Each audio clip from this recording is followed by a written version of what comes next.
Seguimos entonces conversando con el profesor Alejandro García y vamos a hablar de conflictos. En mi caso, nunca medí más de lo que mido, entonces nunca fui amigo de la violencia y traté siempre de evitar todo tipo de conflictos. He tratado siempre hasta de evitar discusiones, no me gustan las discusiones. Y cuando muchos de aquellos amigos que yo tenía en Facultad de Odontología, que tenía en mi barrio, La Unión, en Montevideo, y que tomaron las armas, se hicieron tupamaros, fueron presos. Me acuerdo que yo discutía con ellos, Alejandro, y yo les decía que era mucho más importante en mi concepto el luchar con las armas de la mente y no con las armas físicas o con las armas que van cargadas de pólvora. ¿Qué te parece? Me parece muy oportuno y es un axioma que por supuesto que comparto y que comparte la humanidad. Pienso que es de sentido común, ¿no? El sentido común. Y puedo traer a colación un dato.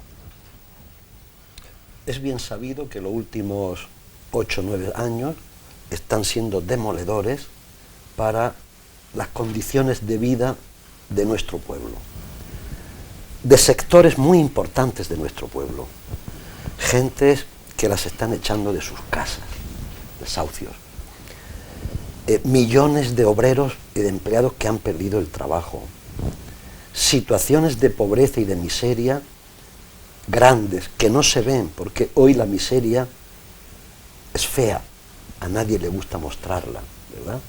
Entonces la gente vive su condición de precariedad en silencio y en aislamiento. Eso es violencia, es una gran violencia. Cuando a la gente se le aprieta tanto, el sistema, este mecanismo social y económico que no tiene alma ni tiene ojos y considera a los seres humanos números productivos o números de consumidores solo y exclusivamente, y no se atiende al alma, por decir, a las existencias emocionales de la gente, eso es una bomba que puede estallar. Millones de personas desesperadas pueden estallar. Y tú dices, la palabra es más importante que las armas, infinitamente más. Fíjate cómo frente a ese momento de desesperación para muchas personas, de pobreza, de frustraciones, fundamentalmente de frustración, cómo están surgiendo en este momento, por ejemplo en España, alternativas políticas que evitan la violencia y que quieren conducir la situación a un nuevo mundo, a un nuevo orden social sin la violencia, con la palabra, con la persuasión, llevando el sentido común a la gente. Alejandro, me hace revivir un episodio que para mí fue traumatizante totalmente. Uno de mis mejores amigos en la Facultad de Odontología, Jorge Beca, el doctor Jorge Beca, hoy ya fallecido, terminó su vida siendo profesor en la Facultad de Odontología, pero estuvo muchos años preso por Tupamaro. Estando un día en Caracas, en Venezuela, compro un diario, me pongo a hojearlo y veo su foto y al lado un libro que abriéndolo dentro tenía escondida una pistola, porque era Tupamaro. Y yo me acuerdo que le decía, Jorge, nunca pongas por delante tu lengua, nunca lleves tu lengua por delante de tus pensamientos. Pensá primero y después expresá lo que querés decir o lo que querés hacer. Pero él se dejó llevar siempre por sus emociones. Entonces, aquellos que crean conflictos es porque se dejan llevar, te reitero, por su lengua y no por sus verdaderos pensamientos. El conflicto, bueno, esto es entrar en un aspecto de la psicología social muy problemático y muy pantanoso, ¿no? El conflicto es la expresión de una emocionalidad descontrolada, ¿no? Bien. Lo que pasa es que esa emocionalidad descontrolada, cada persona, cuando descontrola su emoción y opera a través de la violencia, vuelvo a insistir, cuidado, la violencia no solo es física, no solo es suprimir al semejante, hacerle daño, hay muchas maneras, es decir, hay muchas formas de violencia, más subterráneas, más sutiles, las que van socavando los cimientos de la sociedad, ¿verdad? Y estas son tipos de violencia muy especuladas, muy proyectadas, en beneficio de pocos, para mal de muchos. Es una forma más de violencia. De otras cosas, ¿habrá más violencia, Milton, por ejemplo, en nuestro país, que una generación extraordinaria de jóvenes, de muchachos, veinteañeros, treintañeros, muchos de los cuales han sido alumnos míos, los mejores preparados que ha tenido jamás nuestro pueblo, llenos de sabiduría, de conocimiento, de ilusión, de vida hacia adelante, se les esté condenando a un futuro precario, a un futuro sin continuidad, se les está condenando a ser consumidores de Prozac, como decíamos antes. Eso es una violencia insoportable. La juventud necesita tener horizontes de vida, tener esperanza, ¿no? Tener algo para confiar. No puede ver delante un muro negro. Eso es una forma sublime de violencia sutil. Cuando hablan ahora de Otegi, del exetarra Otegi, ¿verdad? Todos los focos se ponen sobre este hombre, que efectivamente no entro a discernir esa historia, no, para nada. El que mata a un semejante es un gran pecador, sea quien sea.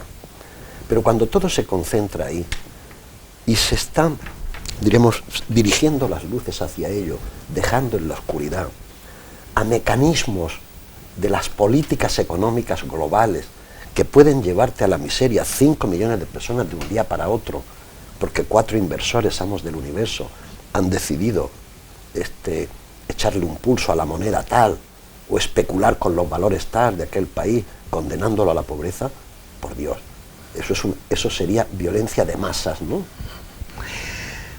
Siempre dije que matar a una persona por una ideología es pura y exclusivamente matar a una persona. Ahora bien, me hiciste el gran honor de nombrar nada más ni nada menos que a mi querido Eduardo Galeano. Y te voy a decir algo que él dijo y quiero que me des tu opinión. Eduardo Galeano en un momento dado escribió: países en desarrollo es el nombre que los expertos designan a los países arrollados por el desarrollo ajeno. Correcto. Esa es una frase de Las Venas Abiertas de América Latina. Exactamente. Libro que se publicó en 1970. Es un libro de alguna manera tocado por la bendición divina, en el sentido que es un libro muy inspirado con ese arte maravilloso que tenía Galeano de darle las vueltas a los discursos convencionales. Y esto que comentaba Galeano era lo que en aquel tiempo se pensaba en América Latina, donde los intelectuales, economistas comprometidos con sus pueblos hablaban de la teoría de la dependencia, que era nosotros somos dependientes de los países centrales, de los países ricos. En las relaciones que mantenemos con ellos siempre nos harán ser dependientes y pobres, porque nosotros les suministramos lo que ellos necesitan, materia prima, y ellos nos dan sus productos elaborados al precio que les conviene. Por lo tanto, los países subdesarrollados están inevitablemente condenados a seguir siendo subdesarrollados. Y esto Galeano lo planteaba además con una gracia, un arte y un ingenio maravilloso, ¿no? Aunque cuidado, Galeano, yo conocí a Galeano en una ocasión en Caracas y era un tipo peculiar, ¿eh? Galeano era un escritor maravilloso, divertidísimo, pero en el trato personal era un hombre con malas pulgas, tenía mal carácter. Cómo no le cayeras bien o él entendiera algo, te pegaba una coz, ¿eh? Hay conflictos, pienso yo, y no creo equivocarme, que se solucionan con dinero y otros que se solucionan con vergüenza. Bien, cuando hay, a mi juicio, por lo que yo he visto, lo que he observado en diversos escenarios del mundo, cuando ha habido grandes conflictos, la salida de ese conflicto, solucionar el conflicto requiere de vergüenza y de dinero. ¿Vergüenza en qué sentido? De un conflicto político, un conflicto militar, un conflicto bélico que enfrenta a la gente de un país, salir de eso quiere decir, primero, restañar las heridas, sin la cual no se puede vivir. ¿Cómo se restañan las heridas? Con vergüenza. ¿Qué es la vergüenza? Asumir las culpas, asumir las responsabilidades, reconocer lo que se ha hecho. ¿Qué es el dinero? Vamos a ver una metáfora. Reparar a las víctimas. No quiere decir necesariamente en términos de dinero, pero puede ser que los que han sido despojados por un conflicto pues tienen que haber recibido. De modo que vergüenza y dinero probablemente sería reconocimiento y reparación.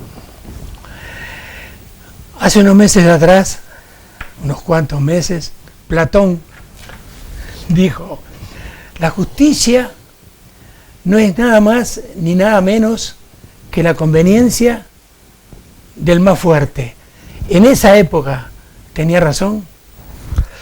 Bueno, ese caballero, conocido como Platón, un hombre genial, sin lugar a dudas, el primer gran escritor, propiamente dicho, no, pero hubo dos o tres que le precedieron, Tucídides, Heródoto, etc. Platón vivió en un momento en el que eso que conocemos como la democracia ateniense, Pericles, ¿no? Ese grandísimo experimento de la humanidad que fue la democracia en Atenas, un experimento luminoso, genial y revelador, donde el pueblo tenía la decisión. Platón era hijo de esa democracia. Él asistía en Atenas, en el ágora de Atenas, en las rocas de Pnyx, a los discursos de los líderes que querían atreverse.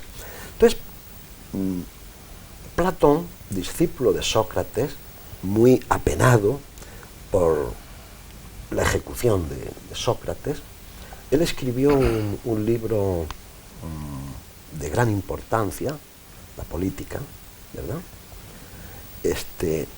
En el que viene a decir lo siguiente: la democracia está muy bien, es un experimento maravilloso, pero los seres humanos son fácilmente corruptibles, se pueden dejar engatusar por un pico de oro. Y si ese pico de oro, ese líder de oratoria, es capaz de reconocer los ánimos más subjetivos de las personas, sus pequeñas historias, ese tipo se va a llevar a las gentes detrás de él. Por lo tanto, dice Platón, esto de la democracia de cada persona un voto, a mí eso no me interesa, no me gusta, porque las bajas pasiones pueden llevarte a cualquier sitio, ¿no? ¿Qué propone Platón? El gobierno de los filósofos. De los filósofos, es decir, de los cultos, de los ilustrados. Pero cuidado, cuidado. En ese sentido, Platón es un elitista, ¿no? Pero no es un elitista cualquiera, porque Platón divide la sociedad en tres estamentos: los de abajo, los menesterosos, los que se ganan la vida con sus manos, agricultores, alfareros, comerciantes, etc. A estos les está permitido tener propiedades, dinero, gozar de la vida, vivir la vida de una manera natural, ¿verdad? Con goces y placeres. Luego arriba, los superiores están divididos en guerreros, los que mantienen el orden, y en políticos, los que gobiernan. A esta casta, a estos tipos, no les está permitido tener propiedades. Viven y son educados en una especie de comunismo social. Ellos no van a gozar nunca de los placeres de la vida, porque su función es prescindir de todo aquello que los pueda corromper. Estas serían las élites de Platón. Bueno, Platón intentó hacer un experimento, pero esa ya es otra historia. Cuando yo era prácticamente un niño y daba mis primeros muy humildes pininos en el fútbol, el Vasco Sea, compañero de Odulio Jacinto Varela, me decía: Milton, lo primero que tenés que aprender en el fútbol es cortita y al pie. Siempre me decía que había que cuidar la guinda, como le decimos nosotros, la pelota, cortita y al pie. Y cortita y al pie es la pregunta que te voy a hacer ahora. Como decía el Vasco Sea, ¿el desarrollo desarrolla la desigualdad? Este modelo de desarrollo, este formato de desarrollo, que estoy convencido que está en su episodio crepuscular, otoñal, este formato de poder, de arquitectura económica, está basado precisamente sobre la desigualdad. Hay que entenderlo. Por eso no es sustentable, por eso biológicamente es una aberración, por eso este formato de capitalismo descomunal y depredador está reñido con los cuerpos humanos, porque someten a los cuerpos a un estrés y a una violencia corporal superior a la que la simple y llana biología está en posibilidades de asumir, ¿no? Por eso, algún filósofo, como Sloterdijk, por ejemplo, uno de los grandes pensadores de nuestro tiempo, habla de la sociedad del cansancio. Las gentes están cansadas, quizás no físicamente, emocionalmente. ¿Por qué? Porque se han convertido en esclavos. Ya han asumido, la población, asumen su papel de piezas y de tuercas en esta maquinaria. Y ya en ese contexto no hace falta capataces, porque el capataz de uno mismo, es su propio negrero, ¿verdad? Eso se llama asumir el discurso de la élite dominante. Y todo eso, el convertirse en esclavo de uno mismo, donde ya no hacen falta aparatos que regulen, disciplinen, ¿verdad?, la disidencia, porque en cada uno hay un aparato autorregulador, y toda esa prescindencia de derechos, de formatos de vida asequibles, de felicidad natural, todo eso, esa renuncia que la humanidad de Occidente ha hecho de su capacidad de autogobernarse, todo eso ¿para qué? ¿Por qué ha vendido su alma? ¿A cambio de qué? Y dice Sloterdijk, a cambio de una mera vida, no de una vida buena. Yo le decía al doctor Jorge Beca, me acuerdo que se lo repetía hasta el cansancio, le decía: Jorge, tenés razón, tenés toda la razón, pero para evitar un conflicto, en mi concepto, y decime vos lo que pensás, si te callás, si no te movés, entonces esa razón tuya no se convierte en sabiduría. Bueno, yo pienso que los seres humanos tenemos que operar en el contexto que nos viene dado, ¿no? Nosotros no elegimos el entorno en el que hemos nacido ni el contexto vital en el que se desarrollan nuestras vidas. Entonces, en ese sentido, a mi juicio, pienso que la vida es una especie de negociación del yo con el entorno permanente, ¿no? Con los años se aprende a negociar con el contexto. Y ahí, claro, y ahí aprendemos a medir nuestras palabras, a medir nuestros actos, a veces a callar, pero también aprendemos a despojarnos del miedo y hablar cuando hay que hablar, o actuar cuando hay que actuar. Y vuelvo a insistir, como yo soy, diríamos, si me preguntas si soy pesimista o optimista, yo no Milton, pienso que soy un pesimista apasionado. Por eso pienso... El vaso medio vacío. Sí, un pesimista, pero con pasión y con inquietudes por conocer y saber, ojalá que veamos cómo ha derivado este mundo de aquí a 20 años. Es la primera, pero no va a ser la última vez que te pida, que te ruegue que vengas a conversar conmigo, y le agradezco profundamente a ese gran amigo que tengo, que es Francisco Turrión, que es un genio del agua, como le digo yo, para que vengas a conversar sobre todos los temas tan interesantes que estoy seguro que nos vas a traer. Pero para terminar entonces por hoy, yo te diría, ¿cómo entonces vos interpretás el nuevo mundo? ¿El mundo que viene? Exacto. Buena pregunta. No tenemos ni idea del formato que va a adquirir esta evolución colectiva, pero sí sabemos los indicadores que pensadores y observadores, quiero decir, importantes, están estableciendo sobre nuestro momento, ¿no? Por ejemplo, los economistas, y hablo de economistas de gentes muy potentes, de premios Nobel, Paul Krugman, Joseph Stiglitz, por ejemplo, están ya advirtiendo y señalando desde hace 2 años que este modelo está agotado, que esto no tiene salida, que es una vía de escape todas las medidas que se están tomando hacia ninguna parte. Estas gentes están pensando, de alguna manera intuyendo el futuro, en un tipo de relación en la economía mucho más colectiva, más transversal, más cooperativizada, ¿verdad? Menos monopólica, un mundo de la cooperación. Así los, diríamos, gurúes, aquellos que van con las luces largas, estos hombres, o los filósofos como Sloterdijk, Al-Chunghil o tantos otros, están observando por dónde pueden venir las tendencias. Sin lugar a duda, a mi juicio, en un mundo donde lo colectivo y el bien común prime fundamentalmente sobre los intereses privados.